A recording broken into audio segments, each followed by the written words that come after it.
Heysham Fantasy Cricket League. So first of all, just like to say it's great to see everyone donning the whites again after such a long wait. Not a long enough wait for Ants to get his bat knocked in, but long enough for everybody else to get fully prepared for the season ahead. So straight into things then, where do we stand now then with the players after week one? So looking at the batters then, so Jeff Carter now top of the batting standings with 133 points. That's thanks to his contribution of 67 and out for Heysham's second team.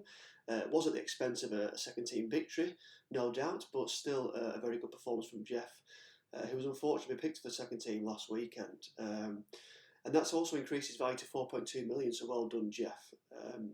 Second on the list there is Jamie Ancliffe, who now transfer value has increased to 6.1 million. Some were questioning that transfer value before the season started, namely Lee Calverley, who said he looked very scratchy in the nets. Nevertheless, he's rocked on to get 89 in the first weekend. 89 and run out, very standard for Jamie Ancliffe. Struggled to push the ones and the twos towards the end of the game, and thankfully ran himself out, so the first team could plough on to get a victory there. I think if it had stayed in, it'd been a little bit tight if the boundaries weren't coming.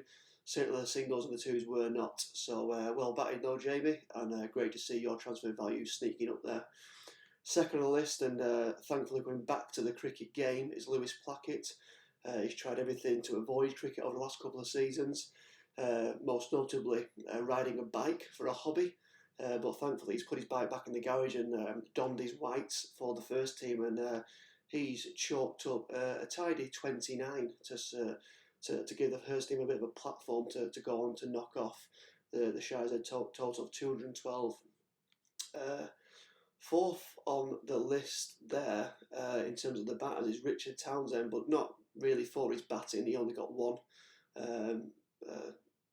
Laid one up to mid-on, I think it was, away at Ambleside, but he did contribute a little bit with the ball. Down at the bottom of the player standings for batting, Lee Calverley, actually, with he's been selected by 18% of the participants. His weekly points is a minus 20. That is minus, yeah, you can get minus points. And his transfer value has also gone down to 4.9 million. So one to watch over the coming weeks, see if he can recover that position.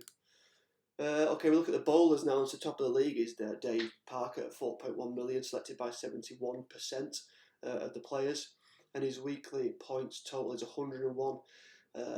That's thanks to actually he got 49 not out.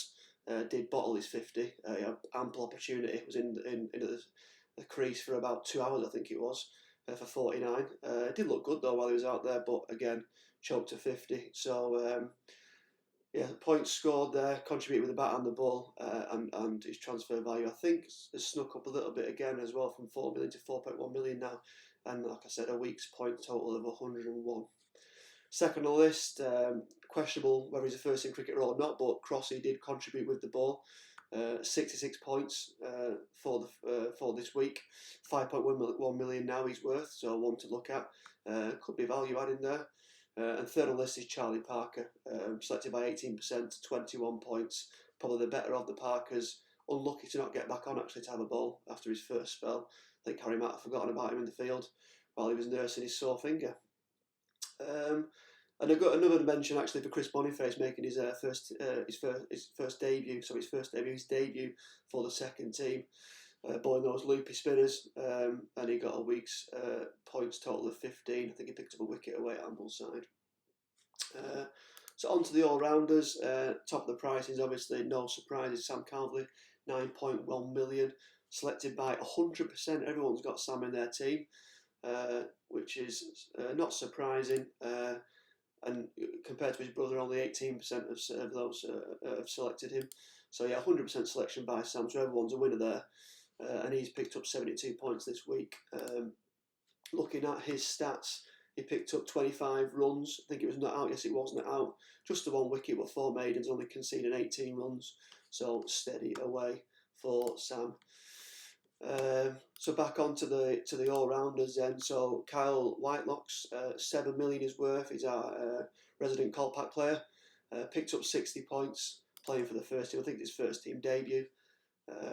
24 runs, 2 wickets, 2 maidens, conceded 53, so a little bit expensive, but still contributed with bat and ball.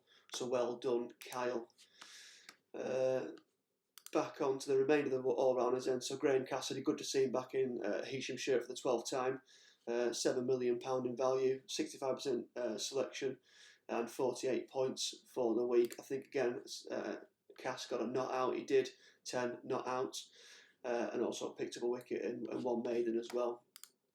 Special mention to Andy Hill. Didn't really contribute too much with bat or ball, but he was a very keen advocate of the COVID rules, socially distancing himself from a couple of regulation catches in the field, for taking it very seriously there. I think that was at the expense of Graham Cassidy's bowling as well, but fortunately didn't come at the expense of a victory, with Heysham first team obviously knocking that total off.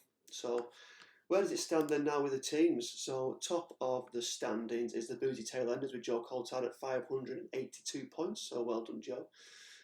Saturday Source Merchants are second in the league at 460 points, so well done there Jack Rawlings. And the third in the league is joint third actually, is the Better Parker and Hilly's Hotspur, so that's Charlie Parker's team and Andrew Hill's team on 444, all the fours, points total there.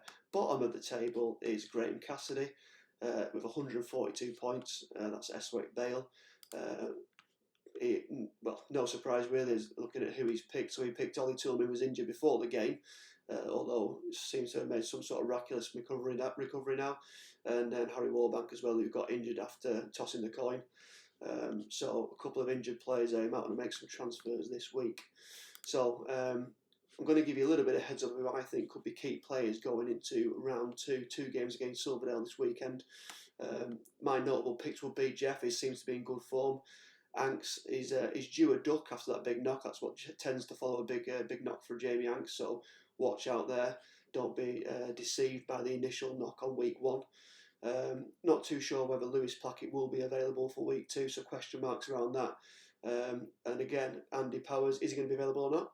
One to watch. I think that's probably about it for this week's roundup. So enjoy yourselves. Hopefully see you down at Carlane over the weekend. And have a good week, everybody. Take care now.